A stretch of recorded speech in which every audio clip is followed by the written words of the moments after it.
I would like to talk about happiness, but I think in order to understand what happiness is, we have to understand what it means to be unhappy. Why are people even unhappy? When you have this deep desire, and everybody has it, to be happy, then that must mean that it should be natural for us to be happy. And I'm not talking about pleasure. You don't have to feel pleasure all the time. What is unhappiness? Unhappiness to me is a sense of isolation. Unhappiness is when you feel that you are alone. You have to do things alone. You're not carried by nature. You have to think for yourself. You have to figure things out for yourself. You're burdened by your past. And you're frightened because of the future, because you don't know what happens. It's like the whole universe is such a big, uncontrollable, untamable thing, and it's imposing its will onto you. And you think that you have to be stronger so you can impose your will onto nature. It's like you're in a conflict. You're in conflict with the universe. So you feel isolated, and it's a cruel world. And happiness is when this way of thinking ends and you realize that actually you're not separate from the universe. The universe is taking care of you. You can just let go and see how everything unfolds and how your life is improving without your will. Now, how did we even end up here? You see, in nature, it's a completely different thing that's going on. It's a completely different way of living in nature. If you could just take some time and go into nature by yourself, look at some animals there, look at the plants, trees. They don't have a purpose. You don't ask the tree, what's the purpose? What's your purpose? It's just there. Out of pure joy. It's just, I want to be here. It's not even necessary to say that I want to be here. It's just nature. Just isness. And being without purpose, without the past, the weight of the past, without having a goal in the future, is pure joy. We want to attain goals because we think that once we have attained them, we are gonna earn the peace we are looking for. But we're not recognizing the peace that's already here because we have those goals. And there's nothing wrong about having goals. But when you think that the happiness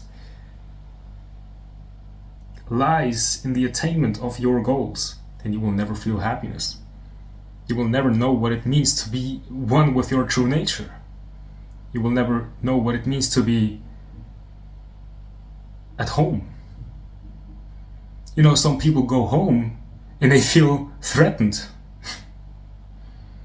because they're constantly caught up in their mental stories about the things that could happen, that are potentially threatening. Or they're depressed because they're constantly thinking about things that already happened. So, what is unhappiness? Unhappiness is when you are separating yourself from nature. We have this idea that we are not from nature, that we are from some dimension that is higher above nature. That nature's somehow here, below, and there's a realm above it, let's call it heaven. And we think that we are made in heaven and sent into another dimension called the universe. But we are not from this dimension, we are one with the universe. We didn't come from outside of the universe into the universe, we are the universe. It's an expression of the universe, now it's living inside of itself, experiencing itself, and it returns back to itself, and it will never be separate. So to become enlightened, it takes humility to recognize that you are no more than the animals and plants on this earth, so you feel connected and at home.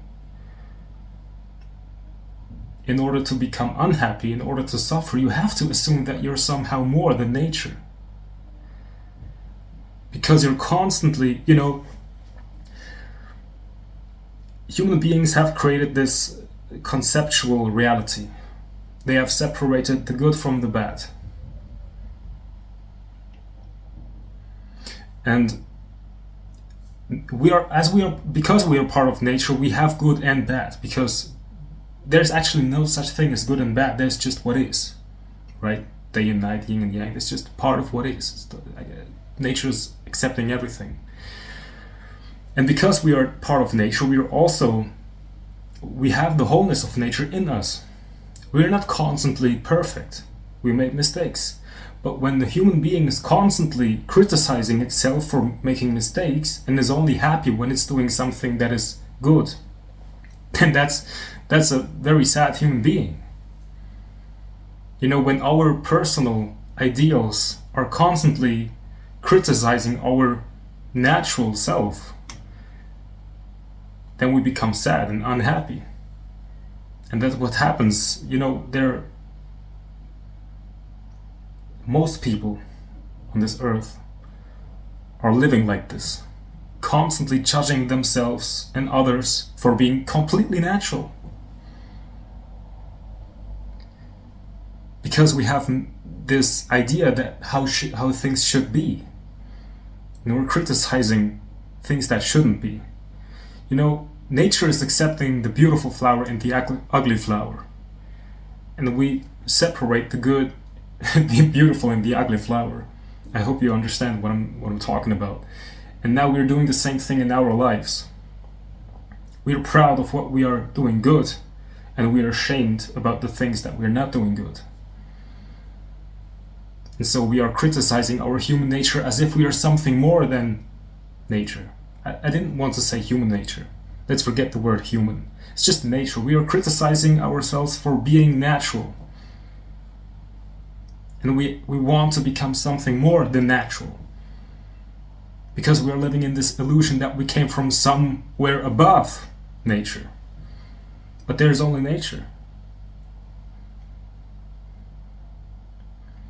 So unhappiness is the result of believing that you're separate from nature. And when I'm saying nature, I don't want you to think about animals or plants. Actually, nature is everywhere. It's everything. Even human beings. That's the thing. Once you recognize that human beings are natural beings, that they're not separate from nature, you will see how interconnected everything actually is. Even the human-made furniture and technology doesn't come from humans, because humans came from nature, and nature and humans are one. So everything that comes from technology comes directly from nature. So there is no separateness. That's what you see in the mystical vision. It doesn't feel like things are separate or made by humans, and human-made things are separate from natural things. It's just one cosmic happening. So you feel at home again. That's happiness. And I hope you can sense what I'm talking about. And it requires an ability to be completely here. You know, your mind might say, but how do I get there? You cannot get there because it's all there is. But in order to recognize that it is all there is and you're not separate from it, you really have to pay attention to what is, instead of thinking about the things that should be or shouldn't be. As you're watching this video right now, believe it or not, you don't have any problem. Because you're watching a video, it's not problematic.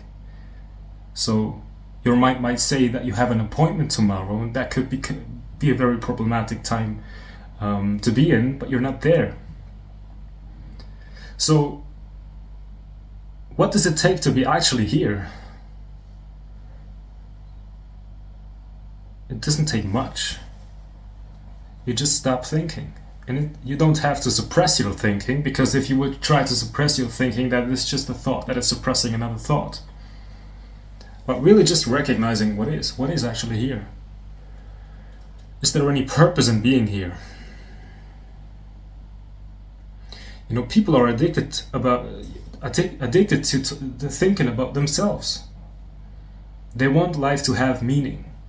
You know, when you're watching TV, what happens when you turn off your TV? For a second, there's just pure nothingness, and in that nothingness, there is a sense of meaninglessness. And people cannot stand this feeling of meaninglessness. Therefore, they instantly have to think about themselves. It's causing your suffering, but at least you have feeling that there is meaning in life. But what if our demand for meaning means that we have to be slaves? Demanding meaning from life means becoming a slave to your own thought system.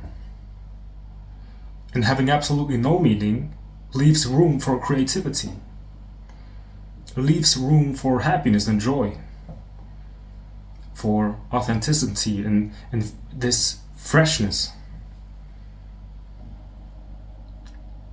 Meaning, purpose is based on an idea, and it will turn you into a slave. Nature doesn't have any real meaning other than just being. As you can see, when you're really opening your eyes and you're looking around, you cannot find any meaning there. And that's liberating. That's the liberation. To know actually, this body is not really me, and it's not someone in there experiencing life through this body and I'm trying to get somewhere, I'm trying to fulfill its purpose. It's just to live means to have accomplished all that is here to accomplish. We're not enjoying the gift of being alive because we're constantly thinking that we're not there yet. Being alive is the gift, and you are it. So recognizing that the fundamental substance of reality is consciousness, and there are no two consciousnesses, and you are one with nature, that's enlightenment. But it's not something you can attain. Once you stop trying to understand, once you stop trying to get there, once you stop trying to be someone, and you're actually awake to what is here right now, then you're instantly one with what is. And you will no longer feel a sense of isolation and loneliness. There is a felt sense that you are being carried by nature. Those are the two ways in which you can live life. Do you want to be one with nature, which is the reality, which doesn't need a name, doesn't need a concept, doesn't need a method? Or do you want to live in an illusion, which is based on concepts, systems, ideas, stories? One leads you to happiness, the other leads you to unhappiness. On this one path, you can actually enjoy the life that is given to you. On the other path, you're just wasting it. So that's what came up today.